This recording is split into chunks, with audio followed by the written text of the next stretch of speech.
Hello and welcome to this special Inspire 2020 Virtual Poetry Festival book talk.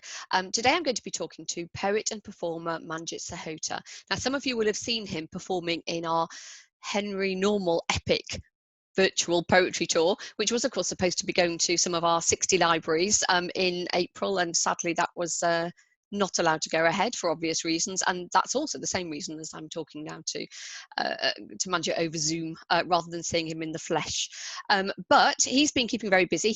I know he's been doing all sorts of workshops on Zoom, and he's also going to be hopefully doing some in real life soon, which I think will be brilliant. And he's also been very heavily involved in the Nottingham Poetry Festival, which will be coming up next month, and which I'm sure he'll talk to us about. So welcome, Manjit. Lovely to see you. Hello. Yeah, great to be here. I wanted just to start talking a little bit about your poetic life. What started you off on poetry? Was it at school? Was it a particular teacher or a particular poet? What inspired you to begin with? I think for me, when I was a child, I concentrated more on funny things and preoccupied with looking out the window and watching life and watching other children. And I used to make jokes and make sort of rhymes up as a child, just to be liked and just to entertain the class. So I spent a lot of time being that child. I started to sort of enjoy playing around with words and making jokes. So that was quite an interesting start for me, and I enjoyed that sort of being the clown in the classroom, being the entertainer. So yes, that's where it really started. But poetry, formal poetry, was just scary. It was like beyond. It was Shakespeare, classical poets. It just looked a world away. And really, my journey is a late comer to poetry. But I think the poems have been sort of formulating over a sort of 40 years. They've been there, they just haven't popped out. And only recently I managed to write them and perform them. But yeah, I've always been attracted to the idea of performing. Yeah, it's interesting. So did you never think of becoming a stand-up comic instead, or write comic verse rather than go into poetry? I think most of my family thought I was a stand-up comic for most of my time. So every family occasion, they'd say, "Here's the funny one." Actually, my nickname as a child was Happy, because I was always giggling. That's really nice. Which is very sweet, which is very nice. And they'd say, "Now this is the funny one," and I wouldn't write anything, but I'd naturally be able to pick up things in the room, and without repeating conversations, I'd think, well, what's a funny way of saying that? What does that person giggle at? So I think because I observe people and observe people's behavior, I'm sort of almost in tune with a sort of a radar to want to connect with them. So that means, well, what would be the best way to connect to someone without threatening them? And I would maybe make a joke that would include them in.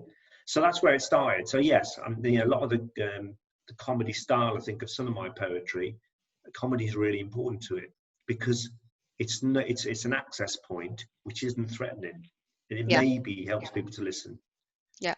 Also, I guess comedy also has the same things as writing, the whole rule of three, the whole rhythm of language, the whole building up to saying something. Those disciplines are actually quite similar, aren't they, in some respects? Yes. Yeah. I think what's exciting is that other people tell me what my poetry style is and what rules I'm breaking or following, which is great, because I have no idea at times, because really I'm concentrating on the message rather than sometimes the style. But I love watching other people and their style and sharing, as poets do, sharing styles and ideas. So a lot of the time people say, "Oh yeah, I like the rhythm in that poem, it's similar to this particular rhythm." I'd say, "Well, that's interesting, do tell me what it is," because I'm just getting on with doing the poem. Doing it instinctively. Yeah. What were your first poems about? What your first poetic subjects, or the first things that really kicked you into doing it?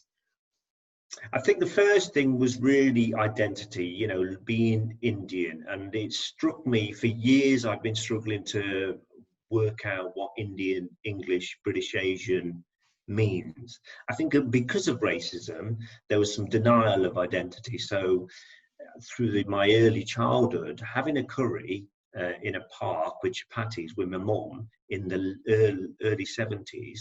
We used to go put the food away because the smell would attract people who will complain. And you feared people, racism, you feared being identified as different. So I think reclaiming some of that heritage was the start of the poetry. And I think my first poem was sitting in an Indian restaurant in Nottingham, and thinking, this is very strange as a sort of middle class English Asian person eating in an Indian restaurant. Triggered the childhood memories, but also made me think, well, what's brought me here? And of course, the first poem that came out was Empire Calling, which is about the British Empire has brought me here. My father came here. I'm a son of an immigrant, sitting in an Indian restaurant in Nottingham. So I think the first poem was about identity and that the journey of me as a person. Yeah, I mean, I know that poem, and it does force people to confront something and look at things in a different way, which I think is one of the the most powerful things poetry can do. And I wonder, when you start creating them, are they always a voice in your head? Do you always know you're going to perform them? Is that how you write them, or do you ever? I mean, do you publish, or do you want to publish a collection of them, for example? How do you think they would stand on the page without being performed? I think that's an interesting one. I think they're almost they're almost fully formed, but I just have to work out how to get to the end. And they're sort of been that idea. I mean, it takes me maybe it might take a day or two to write a poem, but it's been around in my head for about 30 years. It's like a mature sort of wine. It hasn't been opened yet. So it's almost all those thoughts have been there, and it's about tying them together. And being from a political background, I want to get it out as quickly as possible to move on to the next poem, to add to a collection that makes a difference to something, a movement, or makes people think about a political issue or identify a subject. So it's almost like a rapid fire. Well, that's one's done. That makes sense. I enjoy that. Let's perform it, because I want to connect to a group. I want to have a dialogue. So spoken word makes sense for me in terms of that performance idea. And it'd be interesting to translate onto paper. It may lose some of that inbuilt relationship with the audience that's not there on paper. So I enjoy the connection. So I'm drawn, and I know it's I think we're looking at 4 years now since I've been performing for 4 years, and a lot of people say, when are you going to get around to your collection of poems? And I'm up to about 100 poems. I really do need to be disciplined and get a collection together. But at the moment, I'm drawn to sort of performing them. Yeah, I was talking to a performance poet who on this same subject, who was saying that the issue about the thing that you don't get if you don't publish is that no one else is ever going to do your poems, and it's quite interesting to hear your poems done in another voice, and that's it might be a bit weird, but often because performance poetry is so personal and created from you, it seems like something that's completely individual, but actually another voice can take it and should take it, because poetry can then speak to an even wider audience. Yeah, I think that's partly, yeah, although I'll be really interested in that. I think also is when I started performing, I used to perform, get on stage and get off and say, this poem's about anti-racism, it's about the movement, there's a march next week, blah, blah, blah, here's the poem, bang, gone. And then somebody would come up and go, I really liked that poem, I thought it moved me, and I'd be very dismissive and maybe childhood, not taking praise very well. And then I'd stop and go, well, actually, it's a bit of an insult to dismiss the impact it's had on someone. And that feedback's really critical, because it means something to you. That one line has connected. So it took me a while to be less sort of, dismissive of, well, I'm part of a movement. I do the poems. And I realised people were drawn to particular lines, particular poems that moved them, and that I actually had to be much more considerate of people's feelings and impressions and effect on them through my poetry, which made me re-examine the poems again, and that was really good process to go, actually that does have an impact, without not being egotistical, but going back and going, don't be too dismissive if it makes an impact on people. Don't be surprised. Surely that's what you wanted in the first place. Absolutely. And I think some of the poems, although there is a clear political message, they can be very poignant. You can come up with an image or come up with a few very simple words which are about emotion and about feeling, and so people can connect, and then from that they can understand the wider politics around it. And you never rant, do you? I mean, you've actually got a very reasoned, very gentle tone, really, which is leading people towards what you want to say to them. I mean, is that a very conscious thing, or are you just naturally not a ranter? Years of having having the ability to express things, again, back with using different tools. So comedy, I would be in a lot of political meetings and I would sit at the end and listen to all the political speeches and think 3 or 4 people have made the same point almost identically. So at this point, I've got to say something different or in a different way. Otherwise, it's not going to be interesting to people to listen. So why have another rant, the 5th rant in a room, when you could have a different perspective or a more of a musical way of saying it? And I think that's why I want to make a point, is that I want to connect to people and not isolate people.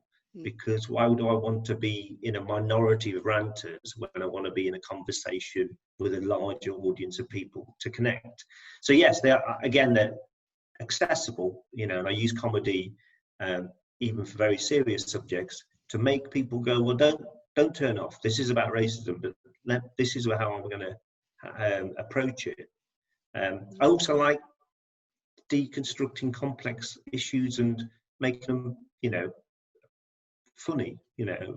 One of my poems is I've had tea with the Mujahideen, which is a poem about an Iranian revolutionary I met when I was a student, about a specific history point in the Iranian Revolution in 1979. But he did invite me for some food, and we had shared some chicken and rice, and I thought that was true. So why not connect the two things together? The idea of having, and then people go, I don't know who the Mujahideen are, and then experts would come from the Middle East and go, no, they were the third party in Iran in 1979. And I realized I love that sort of people listening because they were, interested. But yeah, but that's, you knew that was a metaphor even while you were having tea with him. You probably were going, I've got to use this somehow. This is fallen into my lap.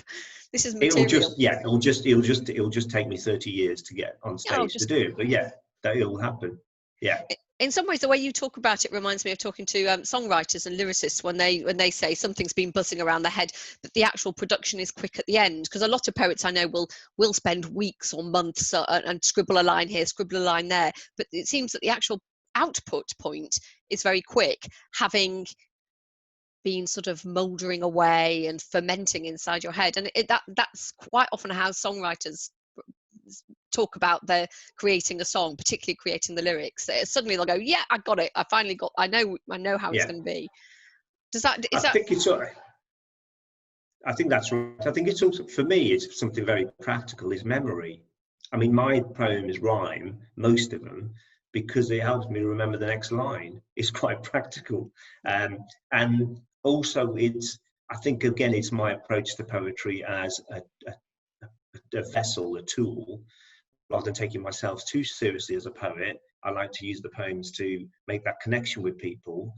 And so if I can do a poem in Wetherspoon's pub in Bulwell, I can also do it in a theatre in Nottingham. It should be the same poem. The audience shouldn't have to I shouldn't have to translate it. So it should be universal. And it should be okay to do in a school, in a library. So there's not any snobbery around it. I think that's my main thing. I don't want to come across as being a political poet that's so complex that you think, well, I could never be part of your movement because you seem too political. Well, yeah. That's not my task. No, I think in the same way as well, just the accessibility I think is really important. So they're not simple. There's lots of complex things in it, but a younger person listening to them could get something out of it. They could still understand certain bits of it, but it's not there are no walls being put up within it to mean that only a certain number of people can can look at it, and understand it. And you can tell that that's important to you when you're performing them as well. You're leading people through, not in a patronizing way, but in an expansive, sharing sort of way. I wondered, do you write about anything else? Do you write about nature or trees or love or anything like that? Or is it, or do the poems, other poems, very much about a political message? I think, I mean, I've done some children's poems, and that's been a real challenge. They're the most difficult to do because they're fun, but they're more difficult in terms of still wanting to get a message across. So one of my poems is, my goldfish has got depression, which is about a goldfish stuck in it, which actually we all feel like goldfish now, but that I wanted to get a message about, goldfish feeling quite depressed and being picked on because they had an orange head and an orange tail, and I like and not eating its breakfast and sitting watching Xbox and in pajamas. But the fantasy idea of poetry for children, I'm attracted to. It's quite hard to write. I have written a poem about love for my wife, which was quite a very personal poem for her, and performed that. But that I find that quite time consuming, because it's not my natural rhythm. My natural rhythm is a history of getting up and doing political speeches on rallies where you've got 1 minute, make your point, get it across, get off before the microphone's turned off. And that probably is why most of my poems are a minute and a bit long, or A4, because I don't like turning pages. You try turning a page in a rally on a windy day when it's raining and there's banners everywhere. So now I actually think, well, there's a reason why my poems are a bit shorter and they're on A4, because get on, do it, get off. That's also that's your framework, that's your formality. So a poet could, instead of sitting down and going, right, I'm doing a sonnet, it's 14 lines, or I'm going to do a sestina, or I'm going to do this in iambic, you're saying it's got to fit on A4, it's got to be a minute and a half. So you do still have a discipline that you are fitting it to. It just happens to be an extremely pragmatic one that suits why you're doing what you're doing. Yes, and I do, and I like learning. I like learning off other poets and writers, and watching other poets, and the poets in Nottingham, when I first started, the best thing was to go to a spoken word crossword in Nottingham by Leon Moden, who's fantastic. And the fact these poets took me seriously, even though they were laughing at me, was beautiful. It was a moment when I thought, I'm not scared of poetry and performing, and these poets who were very serious, some very serious poets, and welcome me into a family and going, you're in, your poetry, your style is in, more the merrier. So I'm always learning off other poets, but I'm always driven by why am I writing poetry, and that's my political role, similar to poets who I'm influenced by, is to what's the point of your poetry, what's it contributing to, so why are you writing it?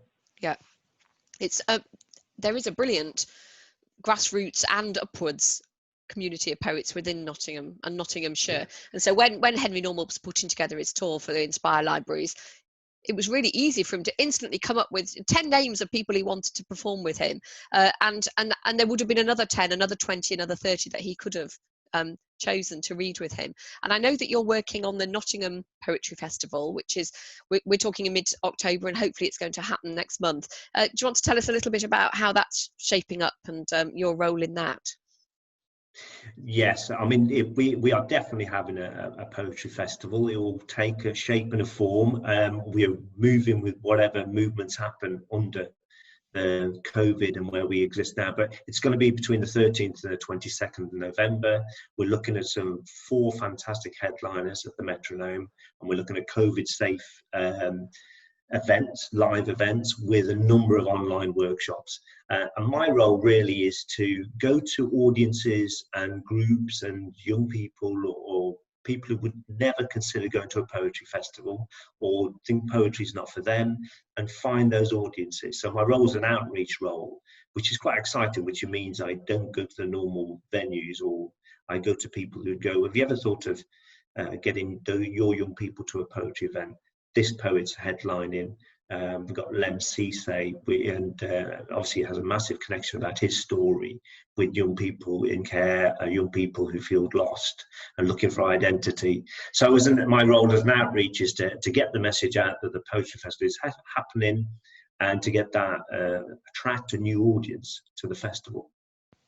Brilliant. Well, I hope the people watching this will, if you're watching it before mid-November 2020, that you'll check it out, because it is a brilliant lineup. And Lem Cisse, we've just, in fact, part of our Inspire Book Club, we do an online book club now, and we've just done My Name Is Why, and that was it was just a fascinating book. So Lem Cisse's story is amazing, and he's a brilliant performer as well. So yes, get down there, and get down there or get online, depending on what has to happen.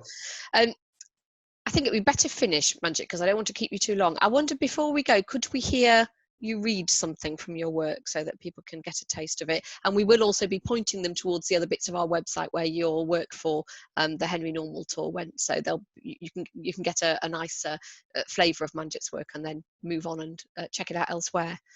Over to you. Okay, I'll share this poem. And it's really one of the poems I finish my poetry sets with, and it's about celebrating flags and celebrating national pride, but being wary of nationalism and how people use nationalism to divide us. So it's called My Flag. My flag has no edge or borders. It doesn't make me stand up salute.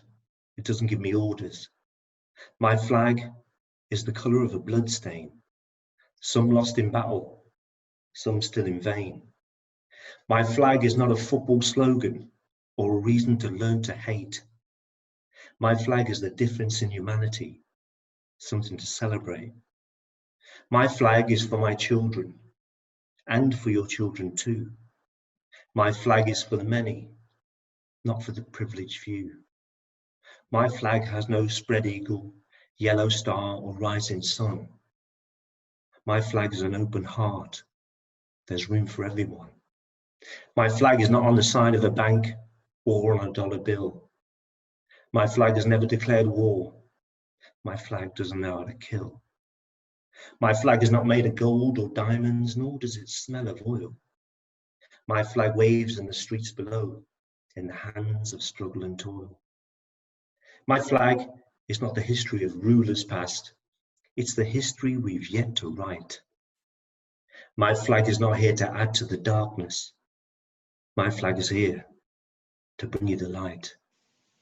My flag is my mother's tongue, although not here to see. My flag is not here to keep you out. My flag is here to set you free. Thank you. Brilliant. Thanks ever so much. That was lovely. I never tire of hearing that poem. It's absolutely beautiful. It's got a powerful message, but very beautiful as well. And I think it's interesting that you said, I can't imagine you ever having been dismissive of people saying those things, because it seems to be so intrinsic to the way you're writing. I think it's just wisdom. Yes, and I think after you learn after a while that your poetry impact you're asking to have with people and the emotions you're looking for, when that's fed back to you, you realise you're part of a circle, the relationship with the people you're writing for, and yourself, you're one group really. So respect your own words. I've learned they can have an impact every time you perform it. Brilliant. Thank you ever so much. It's been lovely to talk to you. I could talk to you for hours more, but best say goodbye, and good luck with the Poetry Festival and with all your other projects, and hope to see you in real life at some time soon. I hope so soon. It's been a pleasure. Thank you. Thanks very much, Manjit. Bye.